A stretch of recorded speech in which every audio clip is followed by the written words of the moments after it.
Hello friends, welcome back to our channel Appetite Adda. मैं हूँ विवेक और आज की वीडियो में मैं आपके लिए लेकर आया हूँ बहुत इंपॉर्टेंट और यूज़फुल ट्रैवल अपडेट, खासकर उन लोगों के लिए जो थाईलैंड ट्रिप प्लान कर रहे हैं और एल्स जिनकी टिकट ऑलरेडी बुक हो चुकी है।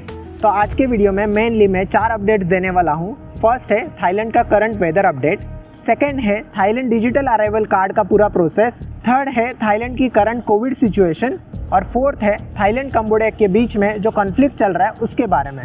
तो अगर आप चाहते हो आपकी trip safe, smooth and tension free हो तो ये वीडियो एंड तक ज़रूर देखना। तो चलो अब बात करते हैं फर्स्ट पॉइंट जो है थाईलैंड का वेदर अपडेट। अभी फ़िलहाल थाईलैंड का लो सीजन चल रहा है क्योंकि यहाँ पे बारिश का सीज़न चालू हो चुका है।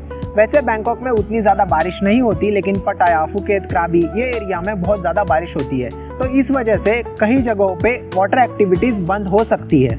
अगर आपके ट्रिप का main focus island hopping, snorkelling या स्कूबा डाइविंग रहेगा तो मैं सजेस्ट करूंगा आप 2-3 महीना रुक के अक्टूबर नवंबर में ट्रिप प्लान कर सकते हो, तो वो ज़्यादा बेटर रहेगा। एक प्रो टिप देता हूँ, अगर फिर भी आपको रेनी सीजन में ट्रिप प्लान करनी हो तो आपके डेट्स थोड़े फ्लेक्सिबल रखना, ताकि बारिश आ भी जाए तो 2-3 दिन मैनेज हो सकते हैं। अभी ज़्यादातर वेदर क्लाउडी और ह्यूमिड है, लेकिन आप वाटर एक्टिविटीज़ के बारे में उतने पर्टिकुलर नहीं हो तो सिर्फ बारिश के वजह से आपकी ट्रिप कैंसिल करने की कोई ज़रूरत नहीं है। हम लोग बैंकॉक में रहते हैं, यहाँ पे रोज़ बारिश नहीं होती, हफ्ते में 2-3 बार होती है, लेकिन फिर भी सेफर साइड इंडिया से आप रेनकोट या अम्ब्रेला कैरी कर सकते हो। अब बात करते हैं सेकेंड पॉइंट की, जो कि बहुत इंपॉर्टेंट अपडेट है, Thailand digital arrival card.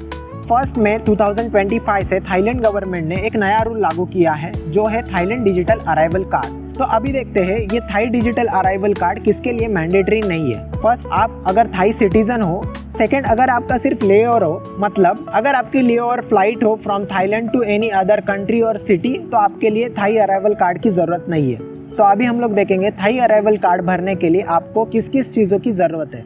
First of all passport, second है रिटर्न और ऑनवर्ड फ्लाइट टिकट्स, थर्ड है होटल बुकिंग और फोर्थ है वैलिड ईमेल आईडी। आपके एप्लीकेशन के बाद एक क्यूआर कोड जनरेट होगा और वही ईमेल आईडी पे रिसीव होगा, जो कि आपको इमिग्रेशन काउंटर पे दिखाना होगा। तो चलो मैं आपको स्क्रीन पे दिखाता हूँ ये एप्लीकेशन फॉर्म कैसे फिलअप करना है। तो आपको अगर थाईलैंड डिजिटल कार्ड को अप्लाई करना है तो आप सिंपली गूगल पे TDAC सर्च कर सकते हो, या फिर ये लिंक मैं डिस्क्रिप्शन में भी दे दूँगा।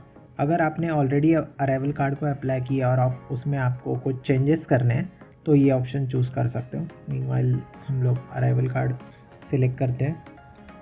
अभी दिखाने के लिए मैं यहाँ पे डमी डिटेल्स भरने वाला हूँ, लेकिन आपको ये डिटेल्स प्रॉपरली फिल करने हैं पासपोर्ट में देख के। पासपोर्ट नंबर मैं रैंडमली कुछ भी डाल रहा हूँ अभी। इसके बाद डेट ऑफ बर्थ डालते हैं। ऑक्यूपेशन, आप अगर एम्प्लॉई हो तो एम्प्लॉई सिलेक्ट करना है, मेल फीमेल जो भी है आप देख सकते हो। वीज़ा नंबर मैंडेटरी नहीं है, जैसे कि इंडियन के लिए कोई वीज़ा नहीं लगता है तो वीज़ा नंबर देने की भी ज़रूरत नहीं है।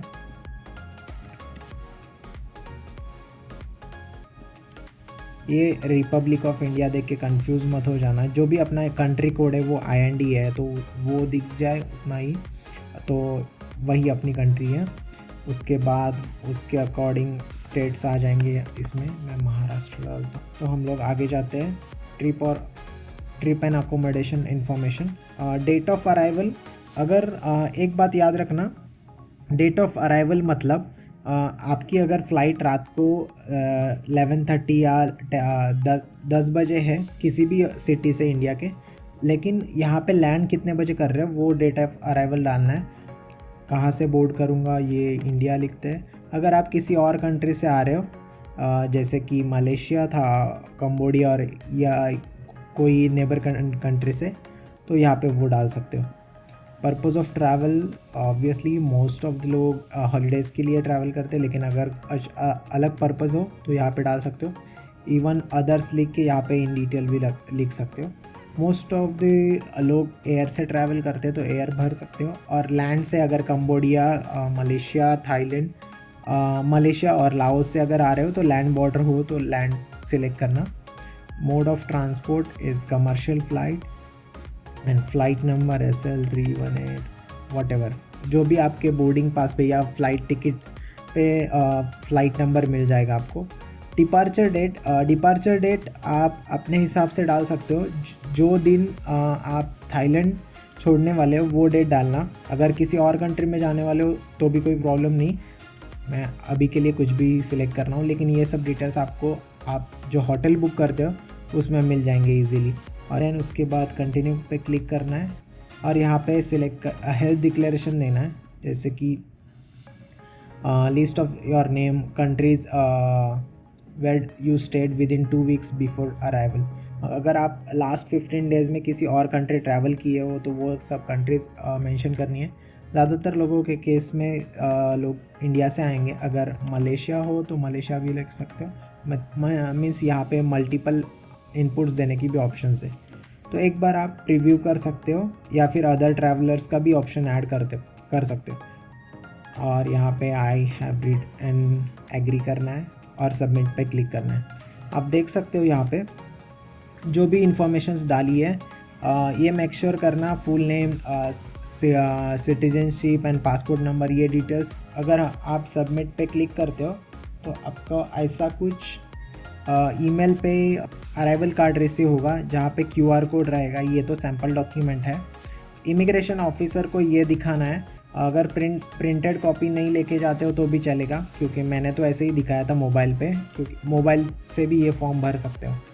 ये QR code immigration officer scan करता है, उसके सामने ये सब डिटेल वैलिडेट हो जाती है और दैट्स इट।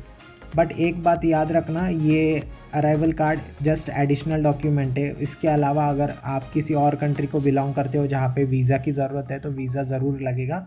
और वन मोर थिंग, ये कार्ड होके भी आपके पासपोर्ट पे थाईलैंड का एंट्री एग्जिट का स्टैंप लगेगा। इसके अलावा टीडैक फॉर्म के बारे में आपके मन में कुछ डाउट्स हो तो आप मुझे कमेंट सेक्शन में पूछ सकते हो। और एक बात, टीडैक फॉर्म का कंफर्मेशन QR कोड आप मोबाइल में भी इमिग्रेशन ऑफिसर को दिखा सकते हो या फिर प्रिंट भी कैरी कर सकते हो। और एक वर्स्ट पार्ट, मैं रिसेंटली जब भी थाईलैंड ट्रैवल कर रहा था तभी मैं टीडैक फॉर्म भरना भूल गया था। तो मैं लिटरली, मेरा 8:30 का फ्लाइट था और मैंने 5:30 को फॉर्म भरा और विद इन 2 मिनट्स मुझे QR कोड रिसीव हुआ था। बट ऑफिशियली आपको ये एप्लीकेशन 72 आवर्स बिफोर ट्रैवल करना ज़रूरी है। इन वर्स्ट केस अगर आप टीडैक फॉर्म भरना भूल जाते हो तो आपको घबराने की कोई ज़रूरत नहीं है। एयरपोर्ट पे ही आपको टीडैक फॉर्म भरने का ऑप्शन है, बस इतना याद रखना। इस वजह से आपको इमिग्रेशन क्लियरेंस में डिले हो सकता है। तो मैं रिकमेंड करूँगा कि आप एडवांस में भर के रखें और सब डॉक्यूमेंट्स के साथ ही इमिग्रेशन काउंटर पे जाएं। तो चलो चलते हैं अपनी नेक्स्ट अपडेट की तरफ, जो है current Covid situation in Thailand. जून 2025 में थाईलैंड में एक नया कोविड वेरिएंट स्प्रेड हो रहा है जो अब तक वर्ल्ड में 22 देशों में फैल चुका है। जून के शुरुआत में दिल्ली की केसेस 20,000 प्लस पहुंच चुके थे। ये वेरिएंट ज्यादातर 30 to 60 एज ग्रुप में इम्पैक्ट कर रहा है और बच्चों पर ज्यादा असर नहीं है। और ये वेरिएंट का अभी तक कोई डेथ रिपोर्ट नहीं हुई है। करंट कोविड सिचुएशन में थाई गवर्नमेंट ने अब तक कोई ट्रैवल रेस्ट्रिक्शन नहीं डाले हैं। फ्लाइट्स भी नॉर्मल चल रही है, कोई क्वारंटीन और टेस्टिंग की जरूरत नहीं है। पब्लिक ट्रांसपोर्ट भी नॉर्मली चल रहा है। घबराने वाली ऐसी कुछ जरूरत नहीं है, बस सेफ्टी प्रोटोकॉल फॉलो करते रहे। अभी बात करते हैं नेक्स्ट अपडेट के बारे में, जो है थाईलैंड कंबोडिया बॉर्डर कॉन्फ्लिक्ट। ये एक सीरियस अपडेट है जो कि आपने मिस कर दिया होगा। 20 मई 2025 को चांगबोक बॉर्डर पे एक कंबोडियन सोल्जर की मौत हो गई थी। उसके बाद थाईलैंड और कंबोडिया के बीच में माहौल थोड़ा स्ट्रेसफुल है और इसके वजह से एक्चुअली बॉर्डर पे टेंस सिचुएशन चल रही है। बट इसके वजह से फॉरेन टूरिस्ट के लिए कोई ना बड़ा असर नहीं है। बट फिर भी क्या पता, आने वाले दिनों में शायद बॉर्डर पे रेस्ट्रिक्शंस आ सकती है। इसीलिए मैं सजेस्ट करूँगा कि आप किसी भी कंट्री से एंटर करते टाइम लैंड बॉर्डर चूज ना करें। बेटर होगा कि आप एयर ट्रैवल करें। अगर आप कंबोडिया या वियतनाम, लाओस या मलेशिया से ट्रैवल करना चाहते हो तो स्ट्रांगली रिकमेंडेशन है कि आप लैंड बॉर्डर से ना आए और आप एयर ट्रैवल से आए। तो ये थे आज की 4 इंपॉर्टेंट अपडेट्स। आपको ये वीडियो कैसा लगा ये मुझे कमेंट सेक्शन में ज़रूर बताना। और इसके अलावा अगर आपके कुछ मन में डाउट्स हो थाईलैंड के करंट सिचुएशन के बारे में या फिर थाईलैंड में एंट्री के बारे में, तो मुझे कमेंट सेक्शन में ज़रूर पूछना। मैं फॉर श्योर उसका रिप्लाई करूँगा। और ऐसे ही इंटरेस्टिंग एंड इन्फॉर्मेटिव वीडियोस के लिए चैनल को ज़रूर सब्सक्राइब करना। तो चलो मैं चलता हूँ और मिलता हूँ ऐसे ही किसी इंटरेस्टिंग वीडियो के साथ। तब तक के लिए बाय।